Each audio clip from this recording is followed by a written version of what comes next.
Vamos começar a entrevista coletiva do treinador gremista depois de uma vitória na Arena, 1-0 em cima da equipe do Bahia, a segunda vitória de Mano na Arena no Campeonato Brasileiro. Vamos lá.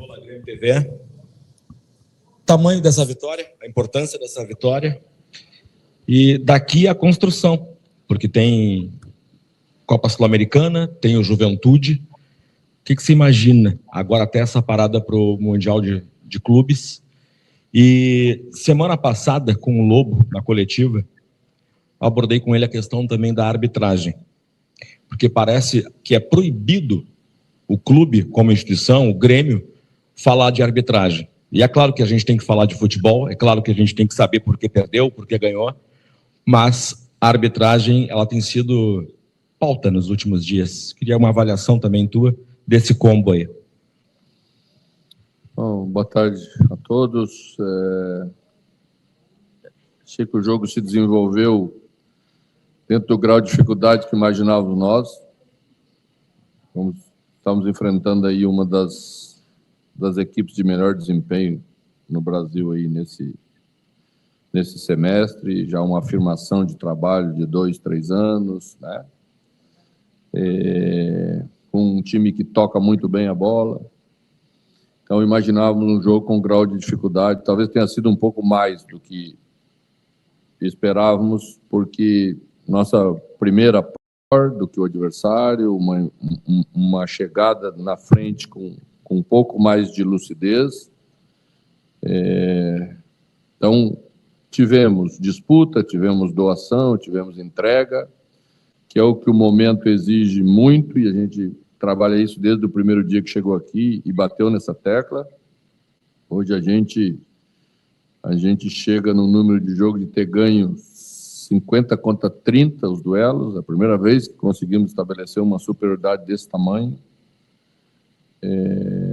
Então, se caminha para algumas questões que são possíveis serem feitas nessa hora e que vão dando à equipe pontos valiosíssimos, como os 3 de hoje, para a gente passar por esse momento até a parada, né?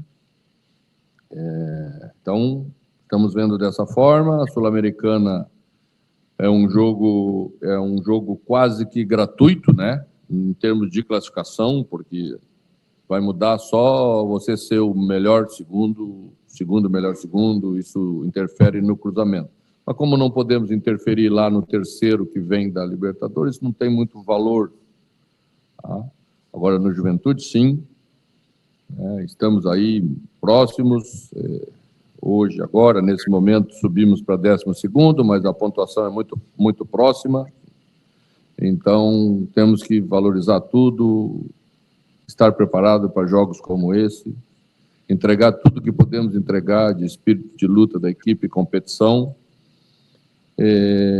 para fazer o melhor que nós podemos nessa hora. Agradecer ao torcedor, que mesmo nesse momento difícil veio, nos apoiou, né? Raramente se colocou contra a equipe, eu acho isso também valiosíssimo, está entendendo o momento que a gente está passando e está vendo nos jogadores a entrega para sairmos da situação que nós nos encontramos. Então, esse é o segundo ponto importante, o torcedor se sentir representado, mesmo ainda com o futebol aquém do que ele sabe que a equipe pode entregar, mas ver que a gente está fazendo o máximo para passar por isso. Questão da arbitragem, eu tenho falado pouco de arbitragem nessa fase. Passado já falei bastante. Eu acho que as pessoas que ficaram incumbidas de tratar desse assunto, que foi o presidente e o Felipão, que foram representar as reclamatórias do clube, fizeram aquilo que eu acho que tem que ser feito, no fórum que tem que ser feito. Às vezes, na ânsia ou no calor do jogo, você também faz pós-jogo. Mas o que precisa ser feito é o clube mostrar a sua grandeza como clube, no lugar certo, onde as coisas têm que funcionar. E continuo pensando que a arbitragem erra e acerta. Às vezes te prejudica e às vezes te beneficia. Não pode só prejudicar. e também não pode só beneficiar, se não tem alguma coisa errada nesse contexto. Assim, vamos seguir em frente. Mano, ao longo dessa última semana, o Filipão, ele concedeu uma entrevista, chamou muito a atenção uma fala dele, quando ele mencionou que tu está ensinando algumas situações de jogo ao grupo de jogadores, e que ele não esperava ver isso novamente no futebol profissional. Gostaria que tu comentasse a respeito disso e citasse exemplos, por favor, do que tu estás ensinando aos atletas, ainda mais nesses últimos dias que tu teve tempo para preparar a equipe, por favor. O Filipão está acostumado a treinar o Chelsea, treinar o Portugal, treinar só coisa lá em cima, então ele tinha esquecido um pouco como é que era aqui, mas é assim, é o papel do treinador, se colocar ao lado dos jogadores. Existem momentos em que você passa a ideia que você não sabe fazer mais nada, são os momentos difíceis, os jogadores sabem. Eu tento recuperar essa condição neles, mostrando para eles que eles mesmos fizeram em outros momentos, então tem capacidade para fazer. Eu sempre trabalhei dessa forma, né? E quem fala a verdade não precisa nem ter memória. Ontem nós recebemos a visita do Lúcio, lateral esquerdo, no nosso CT, e numa conversa final, pós-treino, Lúcio relembrou a chegada dele, do Palmeiras, no Grêmio, o que eu falei a ele, e um gol de bola parada que fizemos contra o São Paulo nas oitavas da Libertadores, que foi a bola do 1-0 no antigo Estádio Olímpico.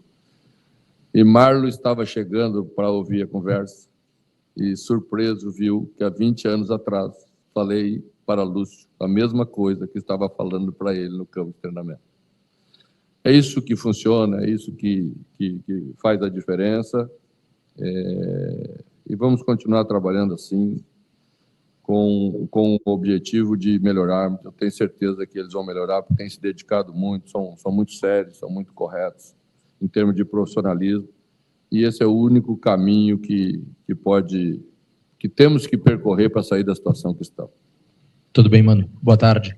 Quero lhe questionar a respeito, primeiro, sobre o João Pedro, o que ele relatou para vocês, se está tudo bem com ele, já existe algum diagnóstico prévio a ser passado, e sobre a lateral direita, porque os seus 3 laterais estão lesionados, João Lucas, Igor Serrote e o João Pedro. Hoje você decide colocar o Ronald na vaga do João Pedro, e o mapa da partida contra o CSA mostra que ele não foi um terceiro zagueiro, mas sim um lateral pelo lado direito. Quero te questionar, o Ronald é o teu lateral direito no momento, ou você pensa em colocar o Gustavo Martins, como aconteceu hoje, chamar jovens das categorias de base, como o Vitor Ramon, do time sub-20?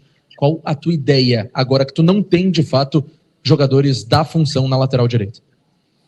Bom, primeiro que João Pedro teve uma pequena fratura, mas é uma fratura que realmente vai afastá-lo por um período maior. Acho que logo em seguida teremos Igor Serrote de novo, porque a questão dele é mais simples, mas aí depois da parada do Mundial, tá? João, ainda temos que avançar um pouco para ver como evolui a questão muscular, mas provavelmente também. Então, faremos os jogos próximos ou com Ronald ou com Martins. Nos 2 casos, nós seguramos mais o lateral para fazer linha de 3, para soltar Marlon um pouquinho mais, para não aparecer a dificuldade tão grande de um pé esquerdo pela direita. Não protegemos um pouco, acho que funcionou bem defensivamente isso. Acho que tivemos alguns problemas no início do primeiro tempo, porque fizemos perseguições e saímos do lugar, e aí se abriu o espaço. Mas quando tivemos bem posicionados, dificilmente o Bahia, mesmo com esse volume que teve, entrou no nosso sistema defensivo, que foi na segunda parte. É isso que acredito muito, acho que ambos têm capacidade para fazer bem. Vamos trabalhando com eles, vamos desenvolvendo. Temos vários jogadores com característica de ponta bem aberto para jogar quase como um ala pela direita, tanto o Pavon como o Kiki fazem bem. São jogadores de retorno de marcação também muito bons, né? Então a gente vai resolvendo, mudando um pouquinho o jeito da equipe se comportar, importante é passar por esse momento, confiar em todos, que são os jogadores que nós temos no nosso elenco e eles que vão nos ajudar nessa hora. Subir da base, não. A base eu vou falar com o Felipão. Ele que andou olhando os jogos da base aí, vou confiar na palavra dele. Mano, o momento da alteração ali da saída do Cristal, e quando o Gustavo Martins entrou também, né, o que você identificou ali naquele momento? Porque, assim, era relativamente ainda cedo, né, no segundo tempo. Ali você já viu a necessidade de fechar um pouco mais o time e os riscos de não ter um articulador naquele momento, e no fim funcionou, a vitória aconteceu, mas o que você identificou ali naquele momento? O Cristaldo pediu para sair, porque nós tínhamos mais ou menos estabelecido um nível de atuação de continuidade. Ele olhou para o banco, fez o sinal, ou eu colocava um outro meia, ou fazia um 4-5-1, que foi a opção que eu tive. O Bahia colocou o Rodrigo Nestor, que é um jogador canhoto e que faz bem o corredor, eu precisava fechar com outro volante aí. É numericamente, na verdade, a necessidade, né? E a gente poderia deixar um volante deles, porque eles enfiaram muitos jogadores à frente da linha da bola, esse jogador não ia incomodar tanto. E o nosso volante central podia sair para pressionar esse volante central deles. Tá? São os dilemas da vida de um técnico, né? A gente já tinha feito uma alteração no primeiro tempo, o que já limitou uma parada, né? Com a questão de necessidade do João Pedro. Então, eu só tinha mais 2 paradas no segundo tempo. Mesmo tendo sido um pouquinho cedo, a gente achou que era o mais correto e mais seguro para aquele momento. Sofrer um pouco no volume, mas não sofrer na última linha com infiltração, como a gente não sofreu. Tudo bem, mano? Boa tarde. Sobre o sistema de defesa, qual a importância de ter o Kahneman? O Gemerson vai voltar agora a ficar à disposição, mas ao mesmo tempo tu tá jogando com 2 zagueiros canhotos. A gente sabe fisicamente como é que o Kahneman vai se comportar daqui para frente. Até que ponto tu vai conseguir utilizar ele sempre e vai manter esse sistema de defesa com Wagner, Leonardo e Kahneman? Bom, a gente procura respeitar o campo, senão não tem sentido, né, aquilo que a gente está vendo lá. Se funciona bem, mexemos menos. Mas é óbvio que Kahneman tem algumas limitações e que de vez em quando vamos ter que cuidar, tirar para que ele não faça uma sequência tão grande. E provavelmente na quinta-feira já vamos fazer isso. Tá? Então, os cuidados. Hoje, por exemplo, na entrada de Ronald, alguém do torcedor em cima pediu Martins.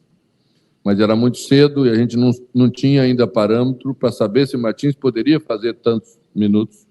E tudo que não pode nessa hora é colocar o jogador em campo e depois perdê-lo também. Então, é isso, você vai juntando todas essas avaliações, costurando um pouquinho aqui, costurando um pouquinho ali, para que todos cresçam um pouco, que a equipe também passe a dar segurança para todos, quando entrarem bem. Mano, boa tarde. Queria te questionar, acho que você citou agora da questão da busca pelo equilíbrio, né? E uma característica desses teus primeiros 10 jogos, a gente vê são muitos jogadores, principalmente quando a gente vê o adversário posicionado no campo de defesa, às vezes são 5, 6 jogadores ali trabalhando, né? A linha de 4, mais os 2 volantes trabalhando essa bola para tentar dar origem à jogada. É uma questão desse momento... Está falando do adversário ou nosso? Quando o adversário está posicionado e vocês estão com a bola ali trabalhando para começar a jogada. É uma questão desse momento, que como tu explicou agora, a gente está buscando esse equilíbrio, de buscar essa segurança, de evitar expor o time a sofrer gols, enfim, a sofrer dificuldades, ou uma questão de daqui a pouco é assim mesmo que o Grêmio vai jogar, que tu está buscando esse outro, tu já citou também nas outras entrevistas, que tu busca esse quarto meio-campista, esse jogador mais de lado para te ajudar na criação, ou se daqui a pouco pode soltar mais o time com um desses volantes, somando mais também ao campo de ataque. Obrigado. Boa pergunta, né? A ideia inicial de hoje era segurar João um pouquinho mais, porque sabíamos que João não tinha uma capacidade para fazer 90 minutos na mesma intensidade, e porque lá jogava o principal jogador de saída de contra-ataque do Bahia, que é Pulga.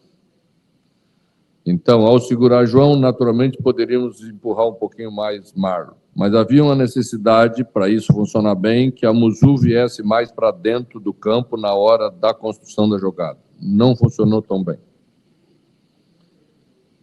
Porque na hora de defender, tinha que defender por fora, porque o Marlon tinha que acompanhar ou o Cauli ou o Everton Ribeiro. E aí, depois, na hora de jogar, às vezes não conseguíamos fazer a transição correta daquilo que era a ideia inicial. Se a Muzu estivesse aí mais por dentro, o Cristaldo também poderia vir um pouquinho mais para a direita, para ficar a equipe mais equilibrada, com os dois volantes lado a lado, porque a característica dos nossos dois volantes não é exatamente característica de volantes de infiltração.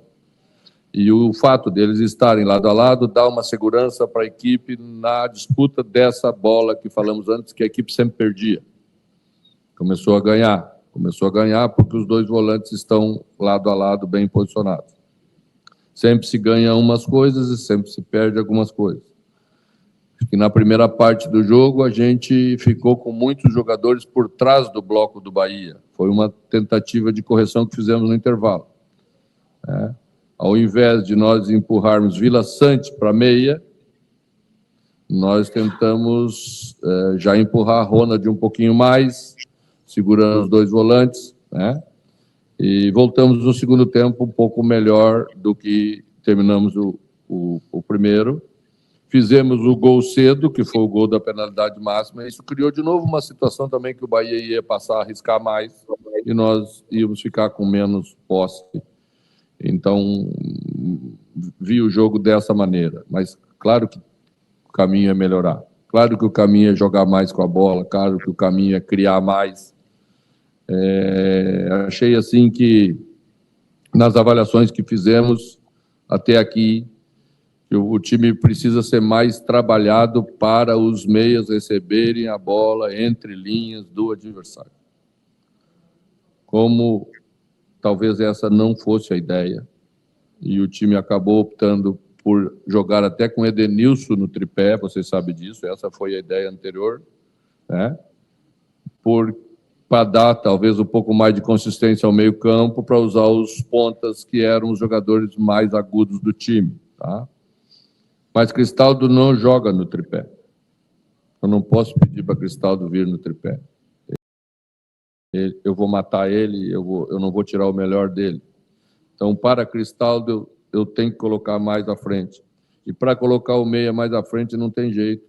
Você tem que fazer uma linha de 2 num primeiro momento. E tem a questão do momento da equipe. Nós precisamos dar segurança, um pouquinho mais de segurança, para que as coisas funcionem. Ainda é pesado para a gente pegar a bola e transportar ela. Eu vejo a dedicação dos jogadores, eu vejo a entrega, mas você vê que às vezes o time sofre. É visível a diferença do time que estávamos enfrentando com a bola no pé e o nosso. Todo mundo viu, né? Mas ainda temos que avançar bastante para chegar nesse lugar aí, que todos gostam de ver seu time jogar, e eu também gosto. Boa tarde, mano, tudo bem? Mano, hoje o Grêmio venceu e, de certa forma, conseguiu reverter um ambiente que começava a se tornar hostil ao time, com protestos fora e dentro do estádio, no CT também ao longo da semana. Esses protestos reverberaram de alguma forma dentro do grupo ou o grupo está bem blindado em relação a isso? Como você enxerga essa questão? E uma segunda, rapidamente, o jogo da Sul-Americana, a ideia é poupar boa parte dos jogadores, já que você mesmo falou que não interfere tanto, ou é só alguma questão mais pontual, como a situação do Kahneman? Obrigado. Não, vamos analisar as questões pontuais. Acho que temos mais do que uma questão para levar em consideração. Temos a de Vila Sante também, que saiu bem desgastado. Então, vamos levar a todas elas, porque não tem sentido num jogo que tem essa característica nós arriscarmos coisas que não podemos arriscar. Mas não queremos abrir mão de dar um passinho à frente. A gente não pode perder oportunidades, né? E quinta teremos mais uma de avançar algumas questões que hoje foram boas, para ver se elas se mantêm, para avançarmos um pouquinho mais. Eu não gosto muito da palavra blindagem, porque acho que ela não existe. nós lemos, nós ouvimos, nós somos influenciados pelo meio. Uma certa experiência que temos faz com que sejamos menos influenciados para os dois lados. Nem nos momentos tão ruins e, às vezes, nem nos momentos de euforia, quando as coisas começam a ir bem, e a gente sabe que não é tudo isso. Então, a linguagem de dentro do trabalho é uma linguagem mais de razão, uma linguagem de cobrança, mas uma cobrança dentro daquilo que achamos que seja coerente cobrar. Vou repetir de novo, já vi muitos times, já vi muitos jogadores extremamente qualificados, não conseguir acertar um passe de 5 metros em determinados momentos que os times atravessam, e parece que ninguém serve. E não é verdade. Eu te garanto que não é verdade, garanto ao torcedor do Grêmio que não é verdade, e que nós vamos passar por esse momento, e logo ali na frente, jogadores que hoje se discute, não serão discutidos, porque vão retomar o rendimento normal que eles têm capacidade de ter. Mano, as tuas duas vitórias na Arena, elas têm características parecidas, né? O adversário fica mais com a bola, o Grêmio joga em transição, consegue atacar o espaço, faz o resultado e segura esse resultado. Queria uma avaliação tua sobre o estilo de jogo, se esse vai ser um estilo de jogo utilizado pelo menos até a pausa, se é algo que tu identificou no elenco, até pela ausência desse meio-campista que segura mais a bola, que vai te dar uma outra dinâmica, e o porquê que hoje o Grêmio conseguiu segurar. Em outros momentos não segurava, né? Acabava sofrendo gol do empate ou até mesmo a virada. Bom, a gente sofreu o gol de empate do Red Bull Bragantino e não dá nem para dizer que o time se postou para segurar, porque foi 30 segundos depois do gol que fizemos. Então não tem nem análise tática para aquilo que aconteceu. Foi um descuido da parte da gente, talvez até um pouco de euforia de ter feito o gol naquele momento, também contra, na época, na ocasião, o líder do campeonato, né? Então, a gente vai aprendendo, pagamos um preço duro aquele dia, podíamos estar com aqueles 2 pontos na nossa tabela, porque fizemos um jogo até melhor do que fizemos hoje, na minha opinião, em termos de futebol. Já falei antes sobre a postura da equipe em relação a isso. Hoje, por exemplo, da posse que tivemos, e foi uma posse menor que a do Bahia, 70% da nossa posse foi no campo do adversário. Também é um dado importante, porque o Bahia teve uma posse bastante grande, mas a maior parte da posse do Bahia foi no campo defensivo. Também temos que levar isso em consideração. Não adianta nada ter posse lá, onde você não ataca, onde você não cria oportunidade. Então, é um conjunto de coisas, tá? Logo, vamos estar jogando um futebol que gostamos e que possa ser mais bonito de ver. Mas eu também conheço o torcedor do Grêmio e sei que ele, se tiver que escolher, ele vai escolher a vitória. E, principalmente, nesse momento, temos que ser inteligentes e escolher a vitória. Mano, você falou um pouco sobre o Cristaldo, mas eu queria aprofundar nesse assunto, porque ele ficou 2 jogos fora dos relacionados, você explicou, por uma questão muscular e depois por um número de estrangeiros, e hoje ele volta a ser seu titular, faz a jogada que, inclusive, rola o pênalti, né? E eu queria que você explicasse que tipo de conversa você está tendo com ele, qual o planejamento para a utilização do Cristaldo e se a tendência é que ele ganhe mais oportunidades como titular mesmo depois da volta do Monsalvo. Bom, a função é uma função bem de confiança de qualquer equipe. O camisa 10 sempre é um jogador que transmite algo diferente para a equipe, né? E eu não posso ficar a cada jogo tirando um e colocando o outro, porque eu não vou ter nenhum dos dois. Então, a gente deu uma sequência para o Monsalvo, né? E agora vamos dar uma sequência para Cristaldo, para ser justo com ambos, né? Para poder cobrar também evolução, para que a equipe comece a se enxergar com a característica dele. Para isso, a gente tem que sempre fazer pequenas alterações, que é o que eu expliquei antes sobre o posicionamento dele, sobre o que ele pode dar melhor para a equipe, e é isso que a gente vai fazer. Mas é um dos jogadores que tem sofrido bastante com o momento da equipe. O meia precisa muito da equipe, ele precisa de bolas que chegam numa qualidade boa de passe, né? Para ele poder ficar no lugar que ele tem que ficar para ser decisivo, tá? Então, Acho que vitórias como essa ajudam muito para que a gente esteja logo, logo numa situação melhor. Mano, boa tarde. O Grêmio, em alguns momentos, tenta uma bola alçada, buscando o centroavante que não tem uma estatura muito alta. E quase sempre os defensores acabam superando. Essa decisão é por parte da comissão técnica ou é uma decisão dos jogadores? E se me permite uma mais, a questão do contra-ataque. O que falta para o Grêmio aproveitar os contra-ataques, que às vezes parece que o jogador está um pouco engessado, falta alguma coisa, algum companheiro vir de trás para dar finalização nos contra-ataques? Obrigado. Tudo é possível na Monday. Ela é uma ferramenta flexível e modular. Após usar a Monday.com, hoje podemos melhorar nisso, sem dúvida nenhuma. Trabalhamos na quinta, na sexta-feira, trabalhamos exatamente isso. Isolamos 4 jogadores, defendemos com 6, para que 4 organizassem o nosso contra-ataque a partir de uma zona do campo. Poderemos fazer mais, vamos evoluir mais. Tá? Mas sempre vamos depender das escolhas individuais dos jogadores no momento que estão com a posse de bola, porque essa é a hora do jogador. Né? O treinador pode mostrar caminhos, pode dar mais ou menos uma ideia, mas o jogador toma a decisão. E sempre vai ser assim, sempre vai depender deles. A outra questão... Pois é. Você viu que num determinado momento o Bahia também jogou com a bola na nossa área, né?